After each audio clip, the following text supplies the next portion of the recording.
Hey filmmakers, it's Kerry with Filmmaker Central. We've got a microphone to show you today, something a little bit different than like all the wireless systems and lavaliers that we've been looking at lately. This is a desktop mic, so stay right there. We'll be right back.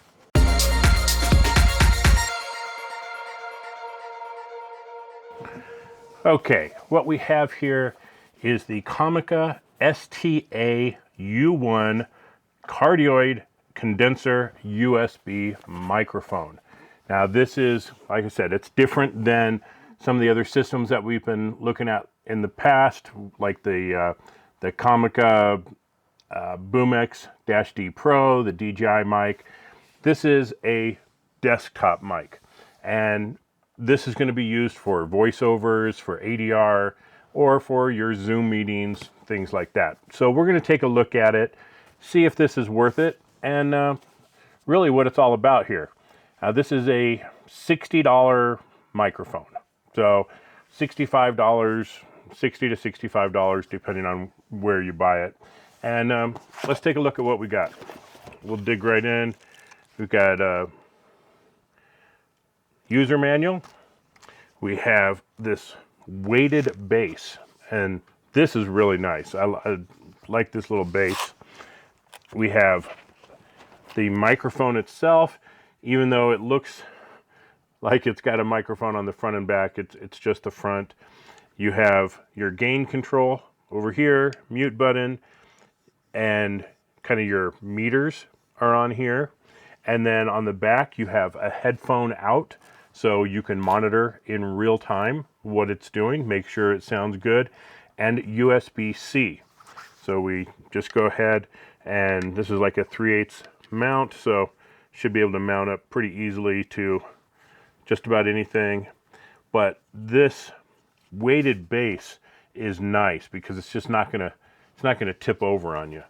Then you have a USB-C to USB-C cable and a USB-C to USB-A adapter. So if you're running an older machine, it'll still work.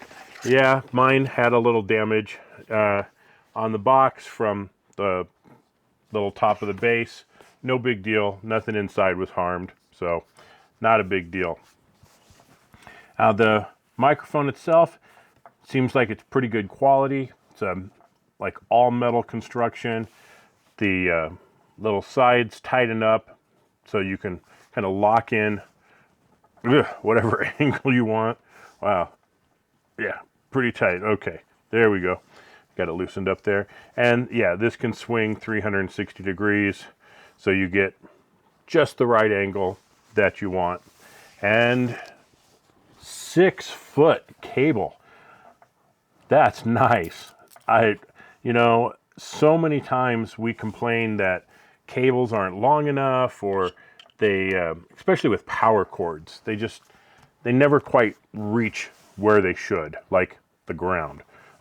6-foot cable, that's pretty nice. So I'm just going to plug it into my MacBook Pro, and at the, let's do that again so you can kind of see the startup sequence here. As I plug it in, so it showed where the gain level was, which I can easily see because the dial's got a little red dot on it, but whatever. And then as I'm talking, you can actually see a live meter going on, so you can make sure if you're clipping or not right there. So that's pretty handy.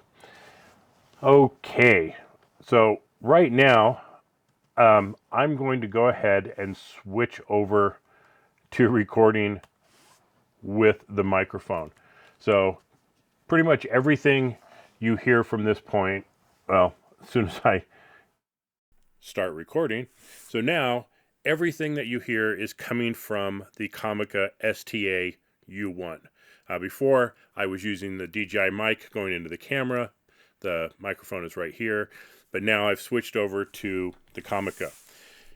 Now I can look at my meters. I'm running Audacity, and I'm just going to turn up the gain just a little bit. I don't want to be clipping, and I want to be kind of right there at a good spot. I think maybe just a hair more. Okay, and Now when I'm talking, I'm going into the oranges and just barely touching the reds sometimes. So that should be a good audio level. Shouldn't have to do much in post for that. Let's talk about the microphone itself. They say it's a 16 millimeter cardioid condenser mic for professional studio quality. I guess it remains to be seen if it's for studio quality or not, but we'll see. 48 kilohertz, 24-bit audio recording with intelligent denoise. High sampling rate for better pickup. Well, I mean, that's 24-bit is not a high sampling rate. It's standard. 32-bit would be a high sampling rate, but still, for what it is and for the price point, that's not too bad at all. Now, I'm in my studio, which is essentially my basement, and the only thing that I hear in here right now is a fan from one of the lights.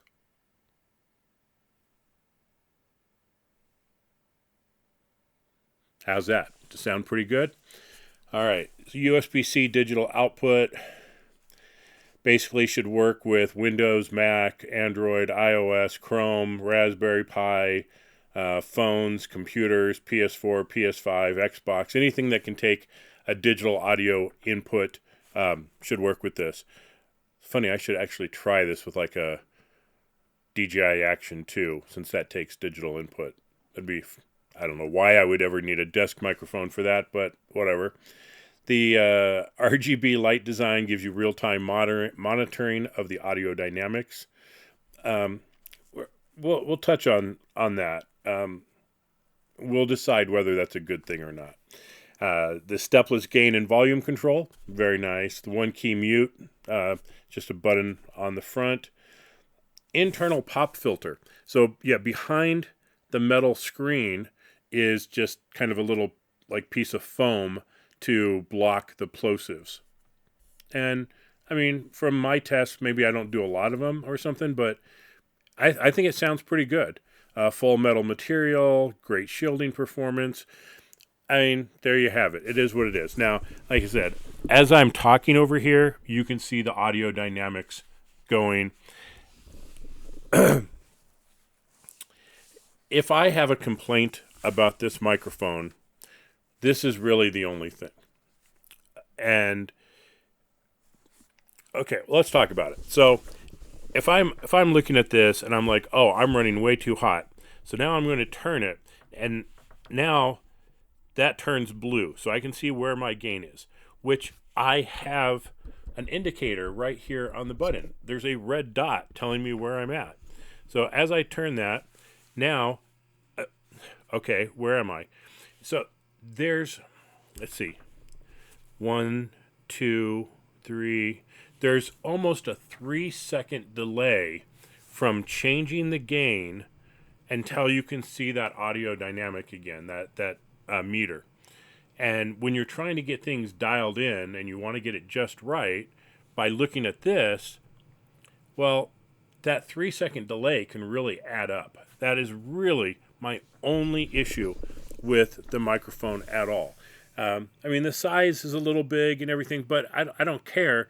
It's a desk mic. And for doing my voiceovers and my dialogue replacement and things, this is fine. This is really all I need. Just something quick and simple to have to even use the DJI mic where I got to take it out of the case, wait for them to pair, plug the receiver in over here, take the transmitter and set it up somewhere. I mean, this is just plug and play. I mean, this works. And it sounds reasonably good. Does it sound as good as a few $100 mic? No, it doesn't. But is it good enough for, is it good enough that it doesn't take away from the quality of your video? As we've said in the past, you can have excellent video, but if your audio is crap, then your entire video is crap. If you have an okay video and you've got great sound, well, then you've got a pretty good video. So audio is super, super important. And if this is doing the job, well then fine. Let's take a look at the box here, see if we missed anything. the cardioid pickup, stepless gain control, digital output, internal pop filter, real-time monitoring, RGB light, 360-degree rotatable mount, shielding performance, got it. Yeah, it looks like we covered all the basics here. And like I said, for something that's in the $60 price range, I think you're getting pretty good performance. The quality of Comica microphones over the past year or so has stepped up dramatically. They're budget priced, but they come in with really, really good sound. I remember Comica microphones from 3 years ago where I told them it was the worst microphone I'd ever used. That's just not true anymore. It's not true to any extent. The quality of the microphones is quite good these days. Now, am I going to use this? And I don't have an easy answer for that. And really, the reason for that is because when I'm needing to do voiceover, it's on my Trail Traveler YouTube channel. We do this a lot, where we're recording audio after the fact, and it needs to match the existing audio, so you don't have this harsh transition between the dialogue. And that will happen regardless of any mics that you use. If you don't have the same mic in the same position and as close to the same conditions, the audio is going to sound different. And so going from a DJI mic that I had clipped to my chest to this mic that's on the desk and it's a little further away, it's not going to sound the same. So if it's close enough, well, then I'm just going to use this and make my life really simple with plugging stuff in. If it doesn't match, well, then I'm going to find other uses for it. I'll use it for dialogue that doesn't have to match another microphone. I'll use it for Zoom meetings and Google Hangouts and Facebook calls and things like that, where I want good quality audio. That's just whatever. Instead of using the microphone on the computer, I can have a higher quality microphone right there. So for me, I know it has several purposes, but it may not be the end-all, be-all that I can use in every scenario. So we'll see. I think it's going to hold up. The quality is really good. There's really nothing to it. Everything just seems like it's going to work well. So if you're looking for a desktop microphone, something like this, you could put this on a boom, you could hang it up, you could do all kinds of things with it. You might want to check this out because the quality of the Comica stuff is so good these days. The price point is really good for this type of microphone, and it's really simple. It just works. So that's my take on the Comica STA-U1 desktop USB microphone. Let me know what you think, and let me know if this would be something that you would use on a regular basis. If you're recording a podcast or, even a vlog where you just need a microphone like this, yeah, this would be a great choice. So check it out, Comica STA-U1. Thanks for watching, everybody. This has been Kerry with Filmmaker Central. We'll catch you next time. Bye-bye.